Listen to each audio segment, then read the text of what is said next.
На улиците и булеварите во Тетово се уште нема предупредувачки знаци за радари и камери за мерење на брзината кои се предуслов за функционирање на камерите и за казнување на возачите.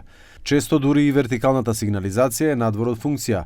Од општина Тетово информираат дека тендерот за набавка на хоризонтална и вертикална сигнализација е завршен и избрана е компанија, за оваа намена од општинскиот буџет се издвоени 250.000 евра. Është zgjedhur kompania, po jemi në fazën e ankesave, besojmë se nga fillimi i muajit të ardhshëm do të fillojë edhe realizimi, do të fillojnë edhe punimet ku do të vendosen edhe shenja të komunikacionit përgjatë kamerave të sigurisë, macit e shpejtësisë që korrespondon me sistemin Safe City, i cili pritet të votohet me një shkurt të hyjë në fuqi nga Parlamenti i Republikës së Maqedonisë Veriut, do të ketë shenja që do të paralajmërojnë këto kamera, gjithashtu në territorin e komunës së Tetovës do të ndërtohen, do të vendosen semafor të ri, po edhe semaforët që duhet të renovohen dhe duhet të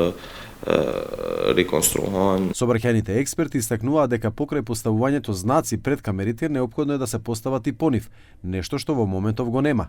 Без соодветна сигнализација, казнувањето на возачите нема да биде легитимно. Po, sigurisht se janë, por mendoj se ato e kanë në dije se këto shenja vertikale që paralajmërojnë se ka kamera edhe duhet jenë të vendosura me kufizim të shenjave sigurisht.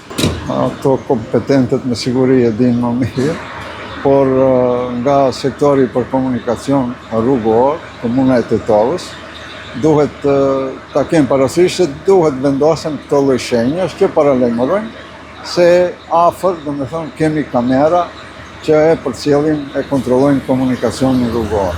На булеварот Илинден речиси да нема знаци што ја покажуваат максималната дозволена брзина, а истите не достигаат и долж булеварот Видео Смилевски Бато. Ова создава конфузија кај возачите, особено во близина на училиштата, верските објекти и институциите, каде што треба да има знаци за намалување на брзината на 30 км на час.